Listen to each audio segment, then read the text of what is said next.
உண்டென்றால் நீ ஒரு கை தரக்கூடாதா?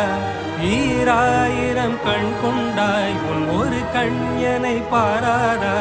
உன்னில் சரணடைந்தே